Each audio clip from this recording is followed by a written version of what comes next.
Isang mapagpalang umaga po sa bawat isa. Ngayon ay araw ng Biyernes. Uli ng Diyos sapagkat tayo ay kanyang kitaniwin. Salamat sa Panginoon. Tayo muna ay umawit ng tunay na kapayapaan.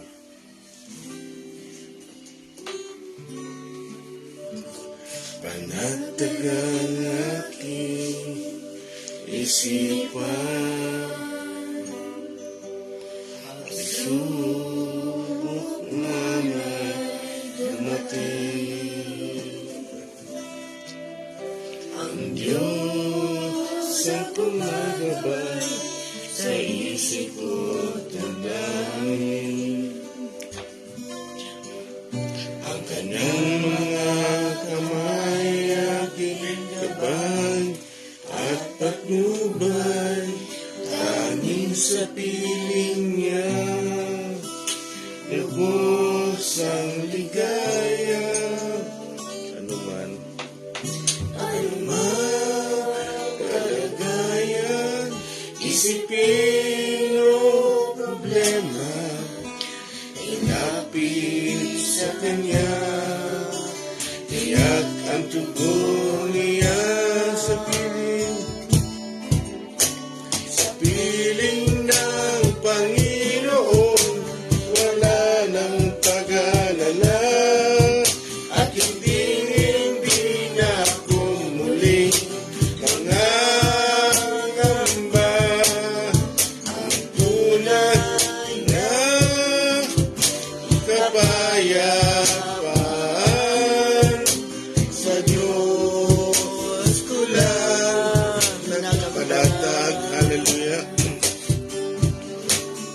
Panatagang aking isipan.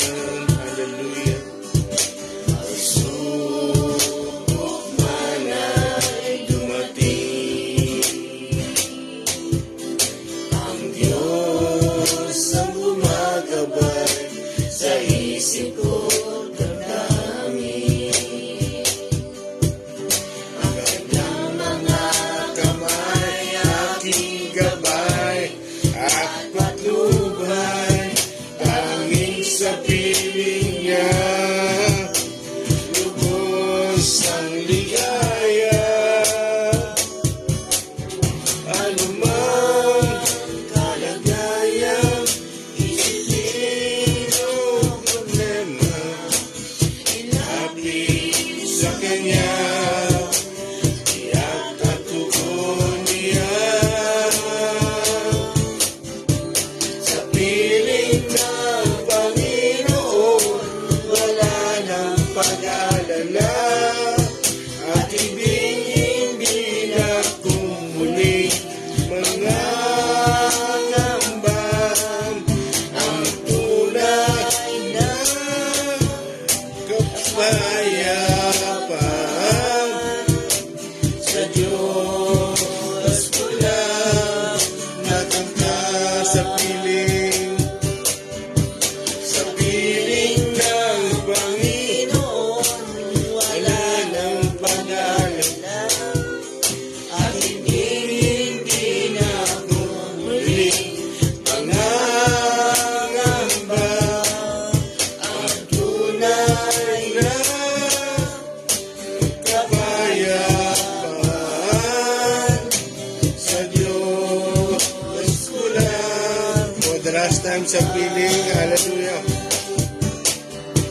Sa piling ng Panginoon, wala nang pag-alala at hindi na ako muling mangangamba.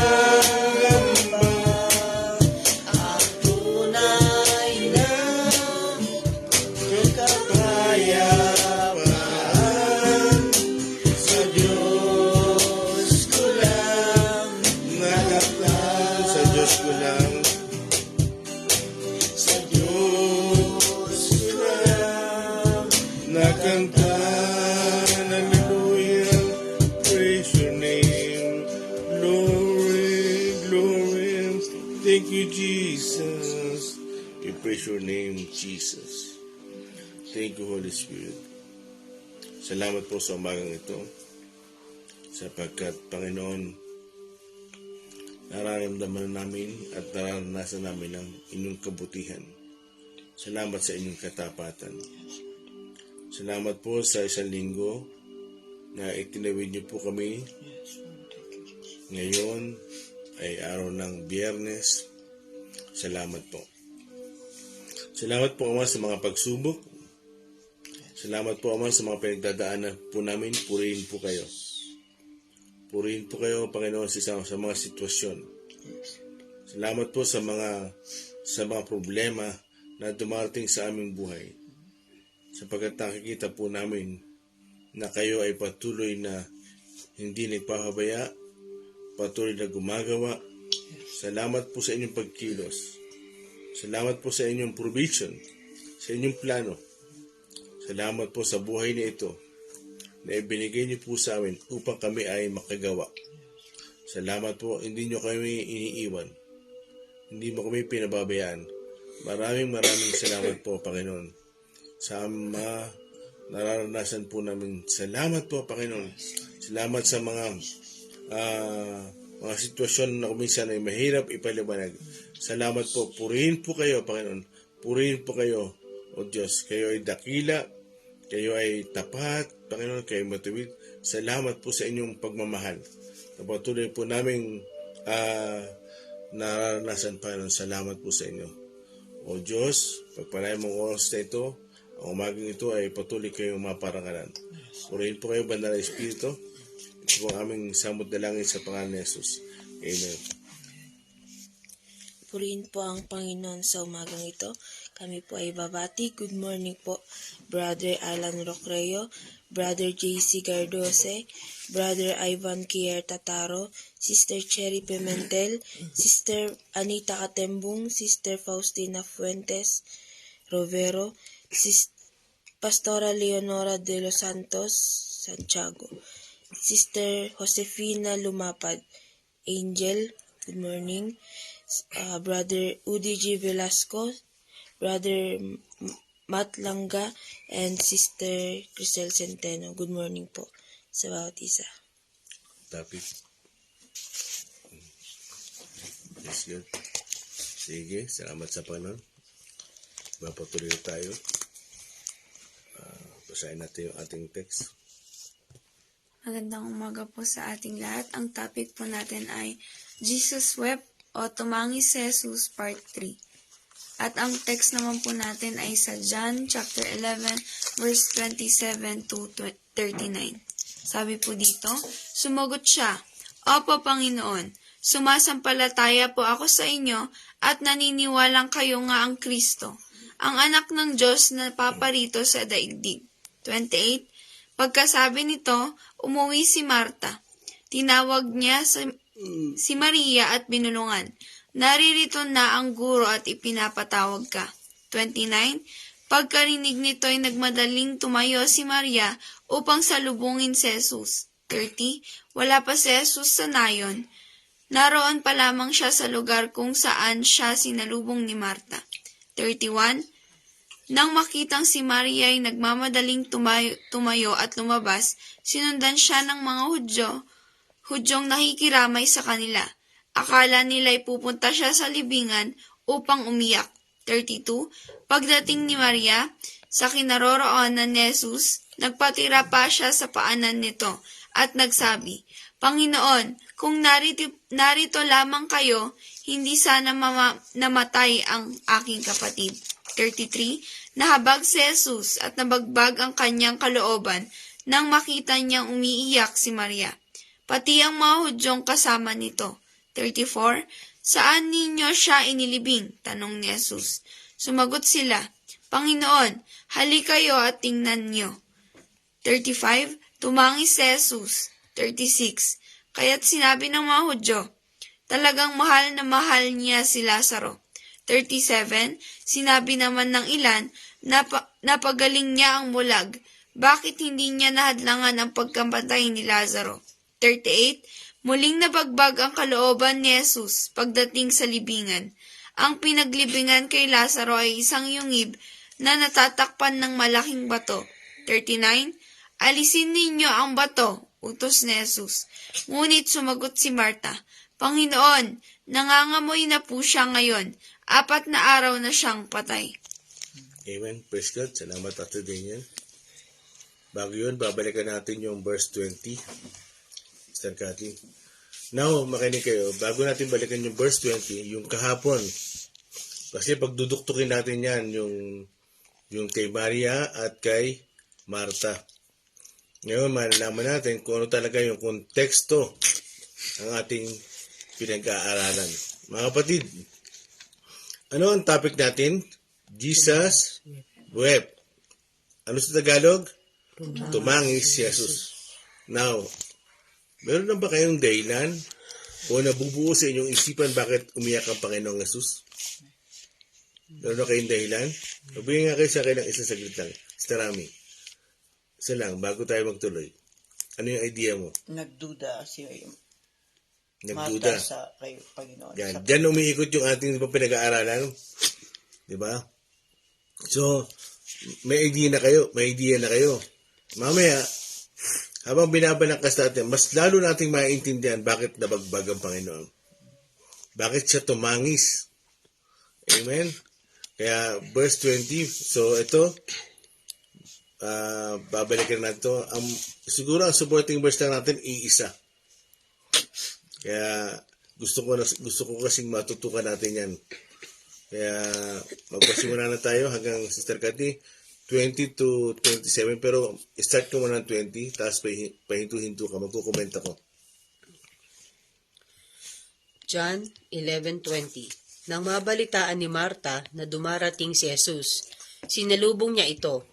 Ngunit si Maria na may naiwan sa bahay. 21. Sinabi ni Marta, Okay. So, verse 20, ano raw ang ginawa ni Marta? Sinalubong niya. So, sa madaling salita, wala pa sila sa talagang lugar ni Lazaro. Wala pa siya sa tahanan. Parang ini-imagine ko kung nasa na Panginoon. Marahil, nasa kabilang kanto, o kaya dalawang kanto, wala pa talaga si area.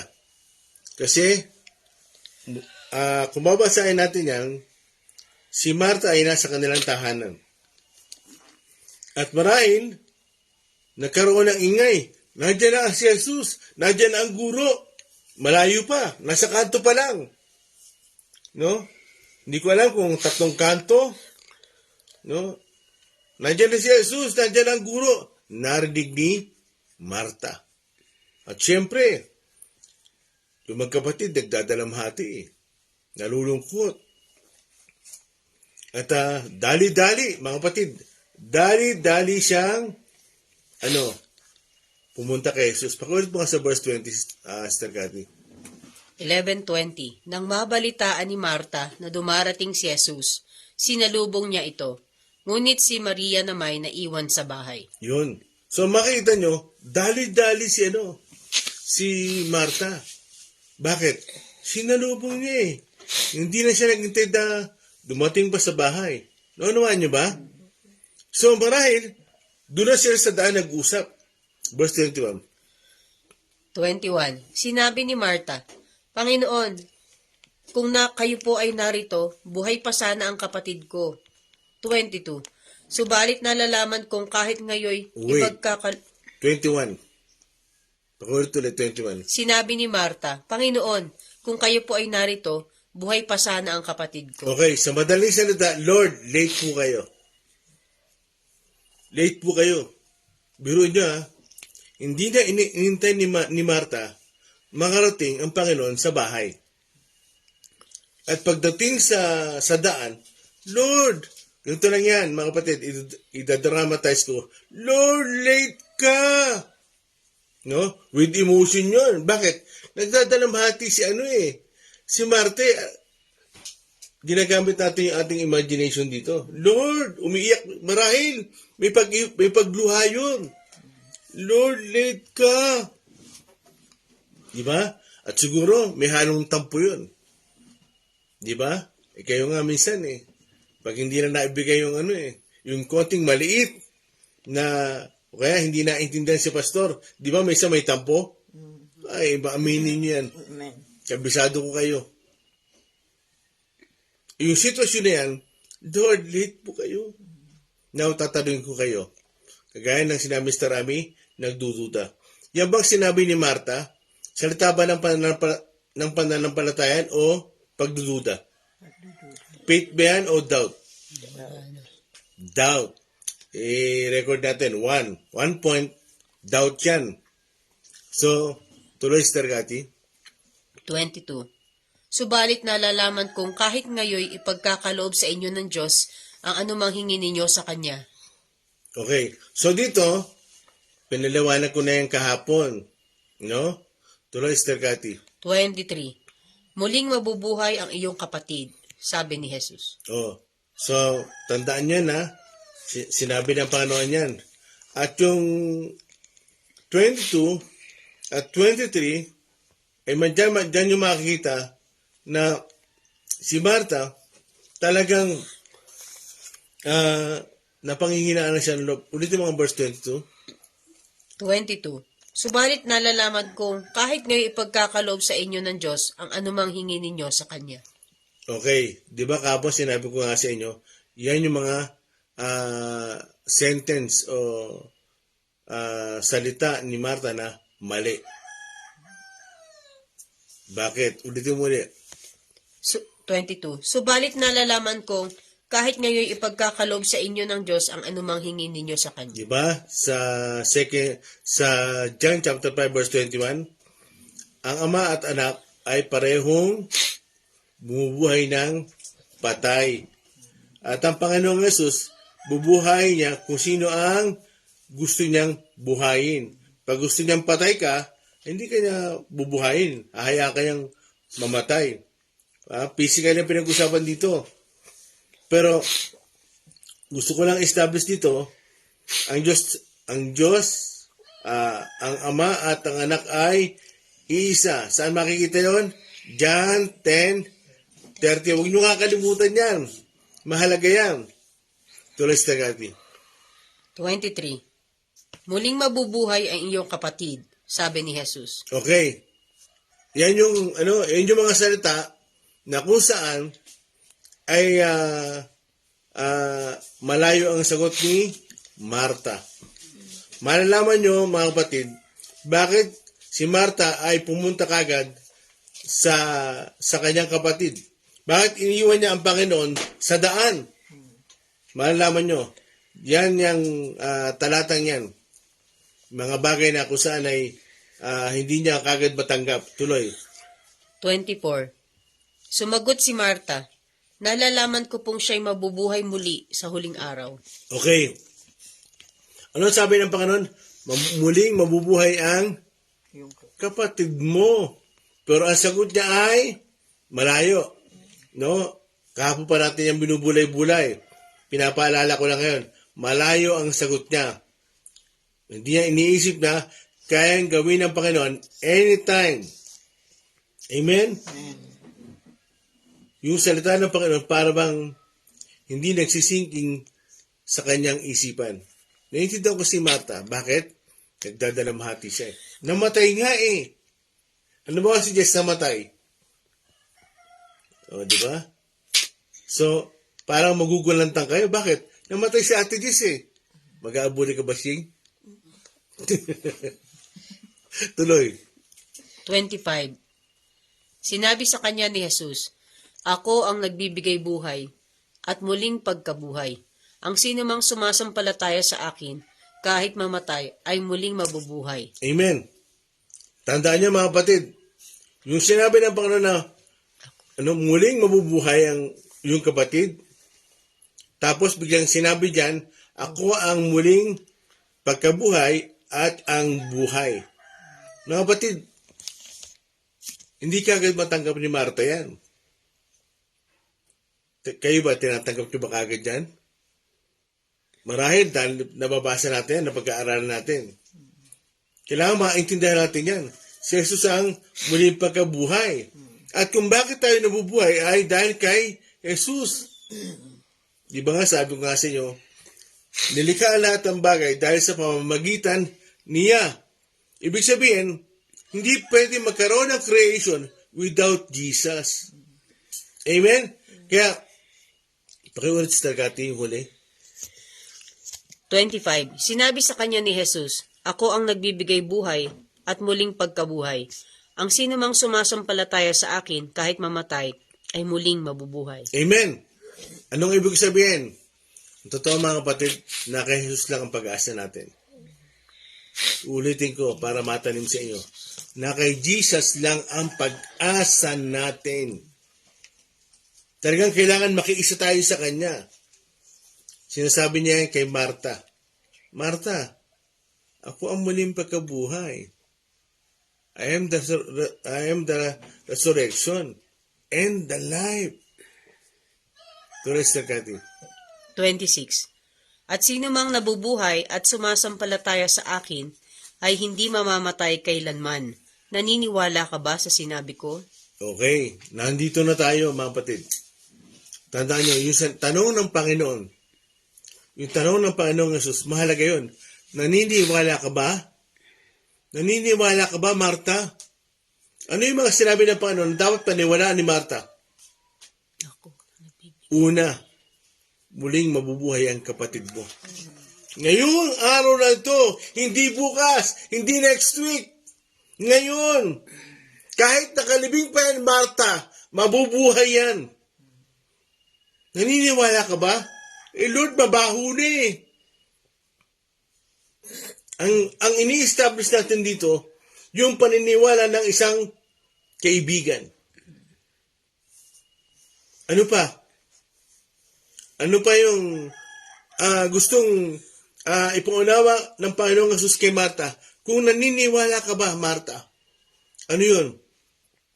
Yung mga salitang, ako ang muling pagkabuhay at ang buhay. Kailangan makita mo na ng Panginoon na naniniwala ka ba? Alam niyo mga kapatid, gusto ko lang sabihin to. No? Talaga ang Diyos, sa pananampalataya lang natin, siya kikilos. Kung walang pananampalataya, hindi makakigaba ang Panginoon. Bakit? Hindi ka naniniwala eh. Amen? Para kumilos ang Diyos, kailangan maniwala ko muna. Hindi uubra sa Panginoon yung nauunawa ko muna, gusto ko muna makita. Yung believe, to see is to believe. Hindi ganun gusto ng Panginoon. Maniwala ka muna. Yan ang nais ipaunawa ng Panginoong Jesus kay Marta. Marta. Verse 20, verse 30, pakaulit. 20. 5. Sinabi sa kanya ni Jesus, Ako ang nagbibigay buhay at muling pagkabuhay. Ang sino mang sumasampalataya sa akin, kahit mamatay ay muling mabubuhay. Amen. Ang sino mang sumasampalataya, mga kapatid, naghahanap ang Panginoon ng mga maniniwala sa Kanya, ay hindi na mamamatay. Yan talaga yung, alam nyo ba, ang totoo magtatawid sa atin? Yung ating pananampalataya. Ang magtatawid sa ating ito, sa buhay nating ito, yung ating paniniwala kay Kristo. Yun ang magtatawid sa atin. Yun ang panghahawakan natin. Habang ikaw ay naniniwala, ibig sabihin, safe ka. At ang paniniwala mong yan ay nagre-resulta ng pakikiisa. Ulitin ko, yung pananampalataya natin ay nagre-resulta ng pakikiisa. Mga batid, kasi pag wala ka ng pananampalataya, ay didetach ka na. Ihiwalay ka na. Lalayo ka na. Amen? Kaya, verse 27, Targati. Sumagot siya, Opo, Panginoon, sumasampalataya po ako sa inyo at naniniwalang kayo ang Kristo, ang anak ng Diyos na napaparito sa daigdig. O, mga kapatid, gusto ko sabihin sa inyo, no? Bukod sa mga sinabi ng Panginoon, ang gusto sabihin ng Panginoon kay Marta, muling mabubuhay ang kapatid niya. Kaya yung sinabing, naniniwala ka ba, Marta? Naniniwala ka ba? Tingnan niyo mga kapatid, ang lahat ng sagot ni Marta. Opo, Panginoon. Sumasampalataya po ko. Naniniwala po kayo na kayo ang Kristo. Ang layo sa tanong. Ang layo sa sagot. Parang ganito lang yan. And then, naniniwala ka ba na kaya kong kumanta? Opo, Daddy, marunong kayong maggitara. Ang layo. Ang gustong talagang tukuyin ng Panginoon, naniniwala ka ba na bubuhayin ko ang kapatid mo ngayon? Naniniwala ka ba na gagawa ako ngayon, hindi bukas? Mga kapatid, gusto ko sabihin sa inyo, kaya nagpunta doon ang Panginoon ay para buhayin si Lazaro. Now, okay na, Sister Cathy. Nakita niyo mga kapatid, ano sabi sa verse 20? Sinalubong ni Marta ang Panginoon sa daan. Mga kapatid, mahalaga rin yan. Ano ang gusto kong tukuyin dito? Bakit hindi tumuloy ang Panginoon sa tahanan ni Lazaro? Maraming tao doon umiiyak, mga galing Jerusalem. Bakit? Bakit nadula lang siya sa daan? Hindi ko, masaya i-imagine ko, nakatayo pa kaya ang Panginoon malapit sa bader? Bakit hindi siya tumuloy? Mga kapatid, kaya siya hindi tumuloy sa tahanan.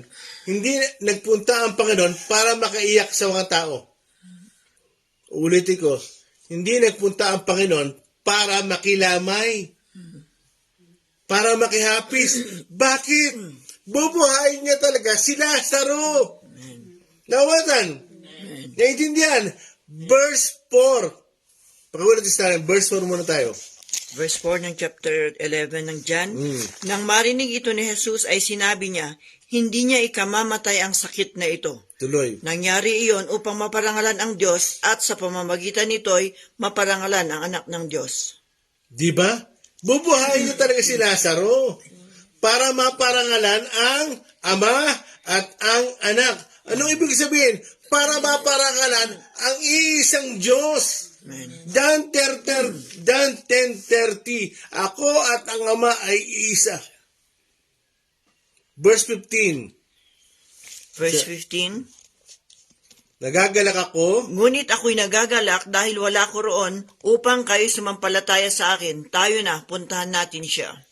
Di ba bubuhayin niya? Nagagalak siya. Hindi niya sinabi kay Marta nung sinalubong siya sa daan, Marta, pasensya ka na, busy kasi ako Marami kasing text, marami kasing tawag maraming naka-online. Hindi ako nakapag-post sa Facebook Pasensya ka na. Yung ba sinabi ng Panginoon kay Marta nung sinalubong niya sa daan? Hindi. Mga kapatid, gusto ko maintindihan natin ang istorya ito. Napakaganda. Ano sabi sa verse 15? Nagagalak ako. Gusto namin pag-ulit. Ngunit ako'y nagagalak dahil wala ko roon upang kayo sumampalataya sa akin. Okay. Ngunit ako'y nagagalak dahil wala ako roon. Wow! Anong ibig sabihin anong nais tukuyin ng Panginoon? Bubuhayin niya si Lazaro 100%. Walang duda. Nasa isipan niya ng Panginoon. Bakit? Yun ang, ano sabi sa verse 4? Para maparangalan ang Ama at ang Anak. Anong sabi sa verse 15? Binabalikan ko yan. Upang kayo ay sumampalataya. Okay. Sarami. Takbo tayo ngayon ng 28. Verse 28, pagkasabi nito, umuwi si Marta. Tinawag niya si Maria at binulungan. Naririto na ang guro at ipinapatawag ka. Mga batid, pinapatawag ba talaga si Maria?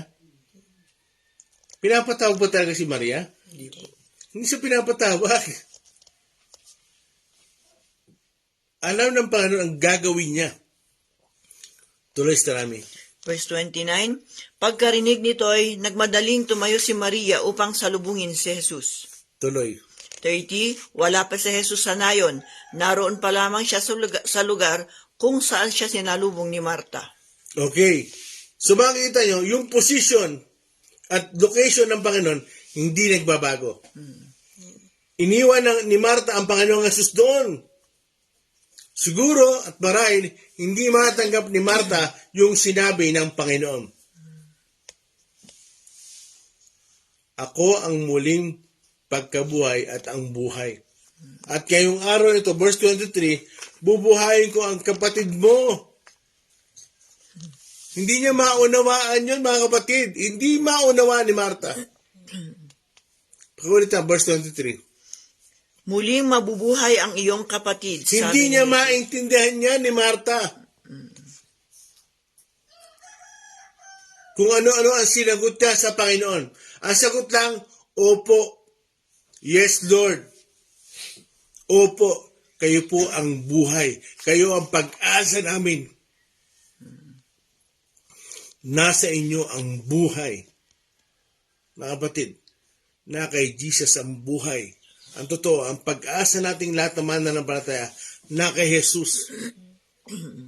So, anong verse ka na? 31 na po. Tuloy.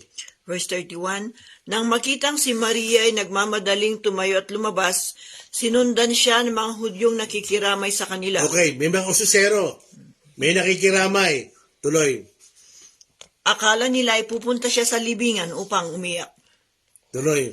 32, pagdating ni Maria sa kinaroroonan ni Jesus, nagpatira pa siya sa paanan nito at nagsabi, Panginoon, kung narito po lamang kayo, hindi sana namatay ang aking kapatid. Okay. Nagpatira pa siya. Hindi ko alam kung ano itsura niya. Kung siya ay dumapa, napadapa, o kaya yumuko, ganito lang yan. Minsan kasi dinadramatize ko sa isipan ko. Lord! May halong tampo yun, mga kapatid. May halong tampo. Kaya naiintindihan ko kayo. Lord, Panginoon, Rabbi, late kayo. Late kayo. Gano'ng kasakit sa Panginoon yan? Late kay Lord, sayang. Pasinin nyo to, verse 21, at saka 32, pareho lang yan. Ulitin mo, 21. Sinabi ni Marta, Panginoon, kung kayo po ay narito, buhay pa sana ang aking kapatid. Sabi ni Marta, kung kayo'y narito, kung hindi ka late. O, sabi naman ni Maria, verse 32. Pagdating ni Maria sa kinaroroonan ni Jesus, nagpatira pa siya sa paanan nito at nagsabi, Panginoon, kung narito po lamang kayo, hindi sana mamamatay ang aking kapatid. Hindi sana namatay ang aking kapatid. Now, gano'ng kasakit sa Panginoon yun? Tandaan niyo mga kapatid, ang pinagbubulay-bulay natin, mga minamahal ng Panginoon na kaibigan. 33. Nahabag si Jesus at nabagbag ang kanyang kalooban nang makita niyang umiiyak si Maria, pati ang mga Hudyong kasama nito. So nakita ng Panginoon, marami nag-iiyakan.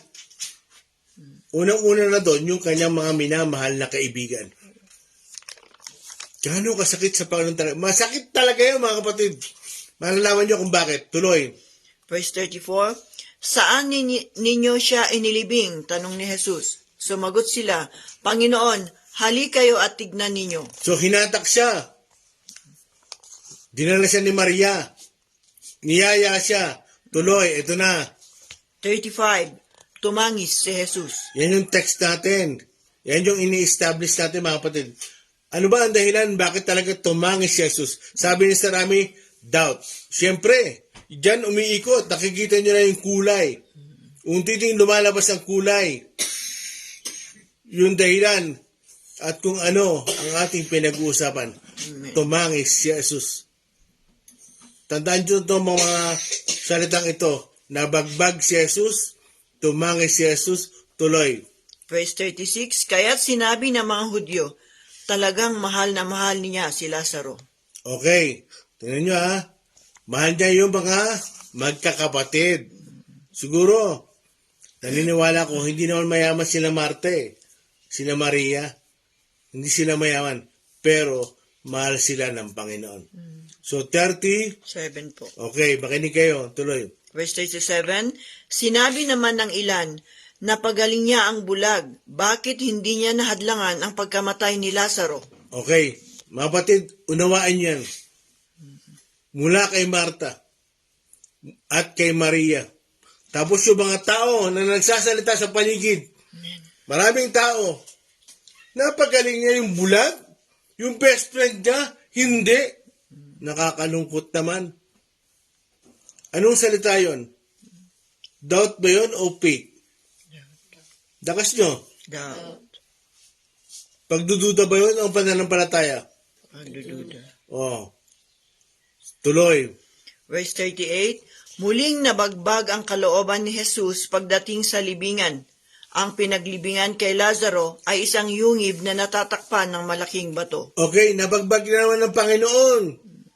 So, pasin ninyo, verse 38 and 33. Ulitin mo sa namin, 33. Verse 33, nahabag si Jesus at nabagbag ang kanyang kalooban nang makita niyang umiiyak si Maria, pati ang mga Hudyong kasama nito. 33 yan. Tanong ka ng verse 38. Muling nabagbag ang kalooban ni Jesus pagdating sa libingan. Ang pinaglibingan kay Lazaro ay isang yungib na natatakpan ng malaking bato. Nabagbag ang Panginoon. Mga kapatid, gusto ko maintindihan natin ngayon. At pwede ko rin sabihin ngayon. Sabi ko nga, Hebrews 11:6. Pakibasa muna. Tapos balik ko ulit sa rami. Hebrews 11:6. Hebreo 11:6, Hindi maaaring kalugdan ng Diyos ang walang pananampalataya sa Kanya, sapagkat ang sinumang lumalapit sa Diyos ay dapat sumampalatayang may Diyos at Siya ang nagbibigay ng gantimpala sa mga humahanap sa Kanya. Pakiulit si Ate Jess. Hindi maaaring kalugdan ng Diyos ang walang pananampalataya sa Kanya, sapagkat ang sinumang lumalapit sa Diyos ay dapat sumasampalatayang may Diyos, at Siya ang nagbibigay ng gantimpala sa mga humahanap sa Kanya. Amen. Hindi maaaring kalugdan. Pakibasa mo sa ibang version. Ang binasa natin, yes, Poyman eh. Pakibasa mo kahit anong version. Anong sabi ng Panginoon? Anong sabi ni Ate Jess? Hindi maaaring kalugdan. Sabi sa Poyman. Sabi sa MBB ba yan? MBB 11:6, Oh. Kung hindi tayo sumasampalataya sa Diyos, hindi natin siya mabibigyan ng kaluguran, sapagkat ang sinumang lumalapit sa Diyos ay dapat sumampalatayang may Diyos na nagbibigay ng gantimpala sa mga nananalig sa Kanya. Okay. Sabi sa English, without faith, it is impossible to please God. So ano sabi ni Sarami? Hindi maaaring pakiulit. Kung hindi tayo sumasampalataya sa Diyos, hindi natin siya mabibigyang kaluguran. Okay. Alam niyo ba mga kapatid kung ano ang kabaliktaran ng kaluguran? Yung hindi nalulugod, malungkot. Kasi ang isang salita ng nalulugod sa sayo, nasisiyahan. Yan yung katumbas ng salitang nalulugod. Nasisiyahan sa sayo. Nalulugod, nasisiyahan sa sayo. Yun yung ibig sabihin nun. Now, ano ang kabaliktaran yan? Mga kapatid, nalulungkot, nababagabag. Now, ayon sa konteksto ng ating pinag-aaralan, ngayon natin maintindihan, bakit umiyak ang Panginoong Jesus? Verse 35. Ito na yung text, ito na yung talagang hinahanap natin ang dahilan. Ulitin ko, ito na yung mga dahilan at hinahanap natin kung bakit talaga tumangis ang Panginoon. Pakibasa namin. Verse 39 po, 35. tumangis si Jesus. Tumangis si Jesus. Umiyak ang Panginoon. Now, pwede ko lang masabi ngayon bakit tumangis si Jesus. Ano sabi ni Mr. Rami? Nagdududa. Mga kapatid, ngayon ay masasabi ko na, ang talagang pinag-aaralan natin ay nagdududa na yung mga tao. Alam niyo ba kung bakit umiyak ang Panginoon? Alam niyo ba kung ano pinakamasakit sa Panginoon? Unang-una, yung mga minamahal niyang kaibigan, makinig kayo. Ito yung dahilan. Yung minamahal niyang kaibigan, inaasahan niya na magtitiwala sa Kanya, nagdududa na sa Kanya. Inaasahan ng Panginoon, yung mga minamahal niyang kaibigan ay maniniwala sa Kanya. Kasabay ng mga tao, napagaling niya ang bulag, hindi niya nailigtas si Lazaro sa kamatayan. Mga kapatid, ito ang isa sa pinakamasakit sa Panginoon. Nung pumunta ang Panginoon ng Jesus sa Betanya, nakita niyang walang naniniwala sa Kanya. At kasabay noon, na inaasahan niya dapat, yung mga minamahal niyang kaibigan, mga kapatid, nagdududa na sa Kanya. Di ba masakit yun? Pinakamasakit sa Panginoon yun. Kung sino pa yung malapit at mahal niyang kaibigan, hindi na naniniwala sa Kanya. Gaano kasakit yun? Yung mga itinuturing niyang kaibigan, hindi na naniniwala sa Kanya. Ulitin ko, yung mga itinuturing ng Panginoon na kaibigan, hindi na naniniwala sa Kanya, nagdududa na. Pareho na sila ng mga nakikiramay. Pareho na sila ng mga tao. Hindi na naniniwala sa Kanya. Kaya naman, pwede ko ngayong masabi, bakit umiyak ang Panginoon? Ano sabi sa verse 33? Nabagbag ang Panginoon. Nakita niya si Maria. Verse 32, nagpapatira pa. Ano yun? Habang nagsasalita si Maria, parang sinasampal ang Panginoon. Lord, late kayo. Late kayo, Panginoon. Verse 38, muling nabagbag ang Panginoon. Kasi kitang-kita niya yung mga tao, walang paniniwala sa Kanya. Mga batid, kailangan maintindihan natin ngayon, kung tayo man ay darating sa isang sitwasyon na masasaktan ang inyong damdamin, darating kayo na ilalagay kayo ng Panginoon sa isang sitwasyon na matinding kalungkutan. Sana wag dumating sa punto na magdududa tayo sa Panginoon. At sasabihin natin, Lord, hindi na ako naniniwala sa inyo. Sinabi nga ng Panginoon bubuhayin ko ang iyong kapatid. Ako ang muling pagkabuhay at ako ang buhay. Sana wag dumating sa punto na pag masasaktan tayo,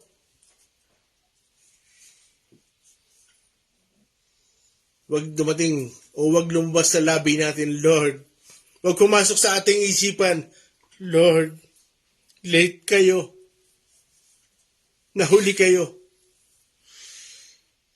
Wag sana dumating sa ganung pagkakataon na hindi na natin makita yung gustong gawin ng Panginoon. Ang makita na lang natin, sarili natin na ikaw ay nalulungkot. Ikaw ay nagdudusa at kailangan mo ng karamay. Mga kapatid, nagpunta ang Panginoon doon para gumawa ng himala. Para ipakita doon sa kanyang mga kaibigan, Marta, ako ang buhay.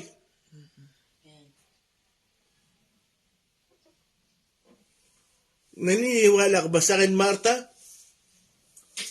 Nagpunta ako rito hindi para makiramay, para ipakita ko sa inyo yung aking magagawa. Mga kapatid, sana pag dumating tayo at inilagay tayo ng Panginoon sa ganung pagkakataon, huwag tayong magduda sa Kanya. Kailangan matanim sa atin, Lord, ikaw ang buhay namin. Tandaan niyo mga kapatid, ang kamatayan ay dito lang sa lupa. At ang kamatayan ay pisikal na pangangatawan. Dito lang yan. Ang totoong buhay natin ay nasa piling ng Panginoon. Amen. Yun ang totoong buhay natin. Hindi tayo inilaan ng Panginoon sa lupa. Inilaan tayo ng Diyos sa paraiso. Sana wag dumating sa punto na tuwing tayo ay magkakaroon ng problema, nagdududa tayo sa Diyos. Masaya lang tayo dahil gumagawa ang Panginoon. Masaya lang tayo dahil naghihimala ang Panginoon. Sana matuto tayo maghintay, mga kapatid. Amen? Anong oras na? Huling salita. Mga kapatid, patuloy tayong manampalataya sa Panginoon, ano man ang sitwasyon natin. Patuloy tayong manampalataya sa Panginoon, ano man ang kalalagayan mo.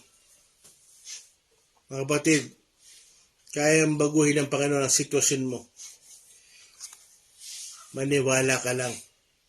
At kung hindi man siya gumawa, maniwala ka pa rin.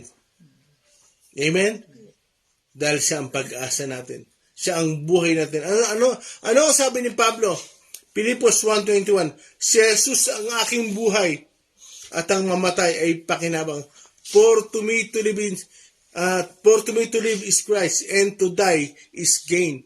Si Jesus ang aking buhay at ang mamatay ay pakinabang.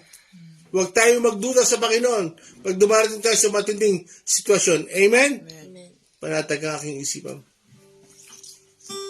Panatag ang aking isipan sa sagating pagsubok man na dumating. Yes, Lord, tawad ka. Tawad po, Panginoon. Isang magaling na kami pag maraming blessing. Magaling na kami pag wala kami pinagdadaanan. Pero pag nasa sitwasyon na, Panginoon, pag may bagyo, para bang wala kang magagawa. Parang mahina ka, Ama.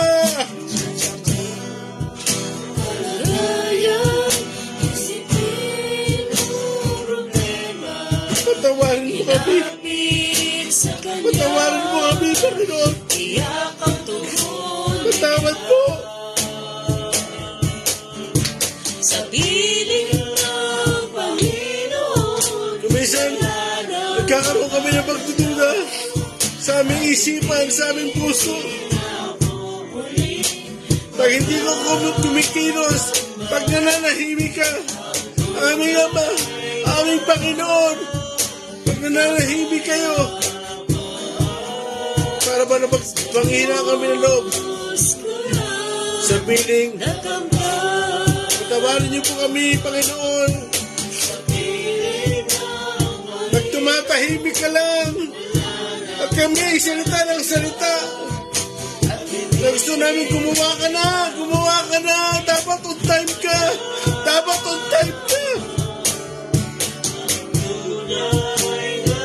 Patawad po, Panginoon.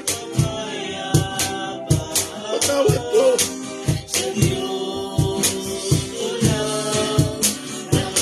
Sa piling, hallelujah.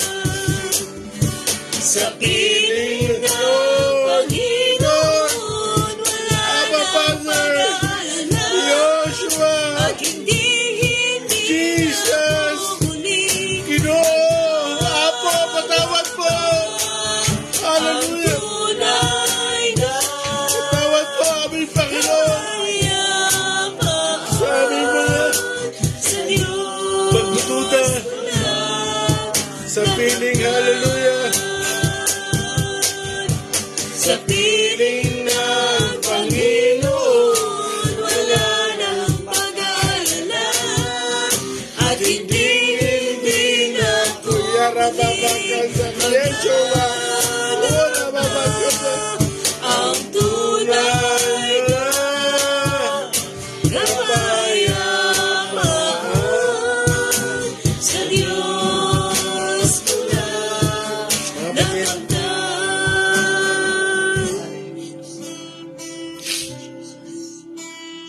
Humingi na tayo ng tawad sa Panginoon.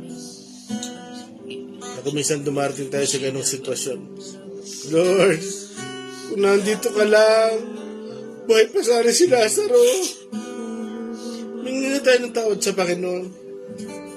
Na kung minsan na dumarating tayo sa parang tayo ay nagdududa sa Panginoon, sa kanyang magagawa at sa kanyang kakayahan. Humingi nga tayo ng tawad sa Panginoon. Masyado na nababagbag ang damdamin ng Panginoon. Nasasaktan. Sabi sa Hebrews 11:6, without faith, it is impossible to please God. Hindi nalulugod sa atin ng Panginoon pag tayo ay walang pananampalataya. Jesus, patawad po. Holy Spirit, patawad po. Minsan na nahimik lang kayo. Patawarin niyo po kami. Forgive us, Lord. Forgive us. Forgive me. Patawarin niyo po ako. Forgive me, Lord. Salamat, Lord, sa mga pagsubok. Salamat sa pinagdadaanan ko. Salamat po.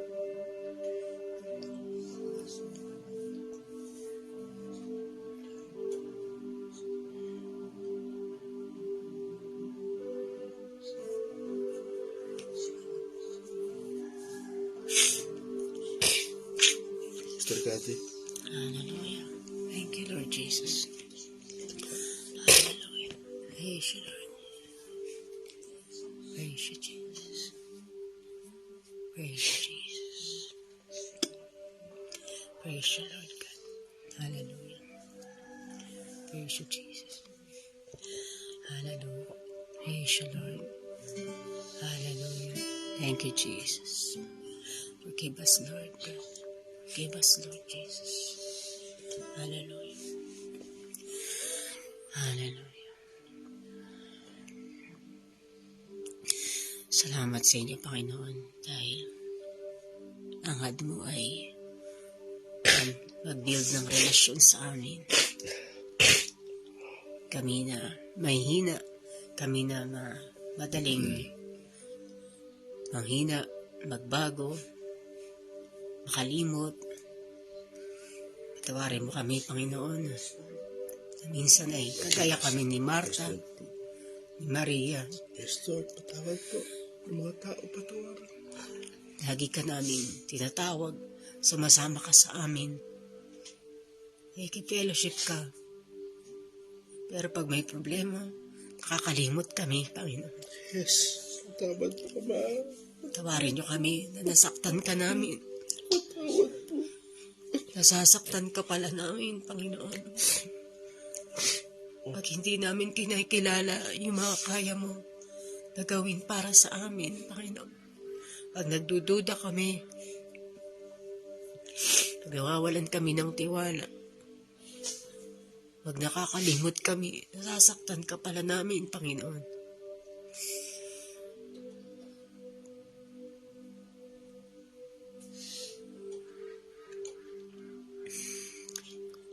Jesus, hallelujah.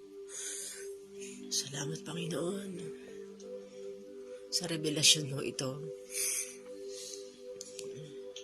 Nawa ay kami ay lalong tumatag, Panginoon. Lalo kaming kumapit sa inyong mga salita. Jesus. Jesus. Jesus. Hallelujah, Jesus. Jesus, Jesus. Jesus, Jesus. Sorry po, Panginoon. Sorry po.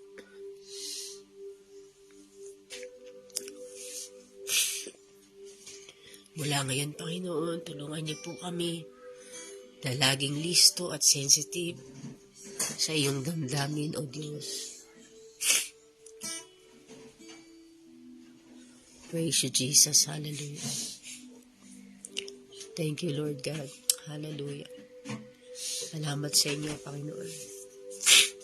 Salamat sa inyo, O God. Hallelujah. Niluwalhati ka namin, pinapasalamatan ka namin, dinadakila ka namin, sapagkat yung mga kagaya namin ay inyo pong tinawag, nilingap, Panginoon, at patuloy na tinuturuan, tinitiis, Panginoon. Salamat sa inyo, nawa, hanggang sa ikay dumating, kami nakakapit sa inyo, Panginoon. Kahit anong mangyari, kahit anong ligalig, tigatig na maranasan namin, tulungan nyo kami na laging kumapit sa inyo, kahit hindi na namin naiintindihan ang nangyayari.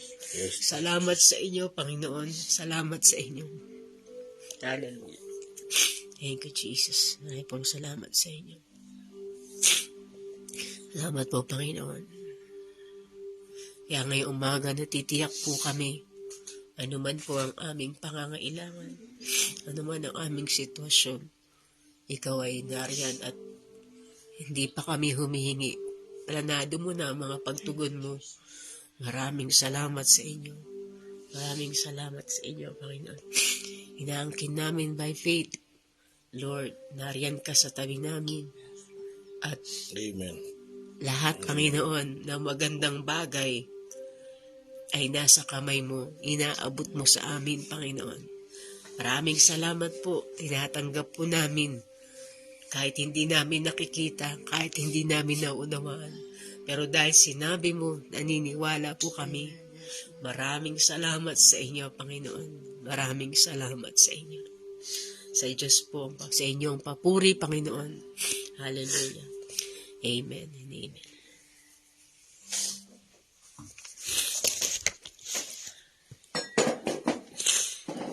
Magandang umaga po sa lahat.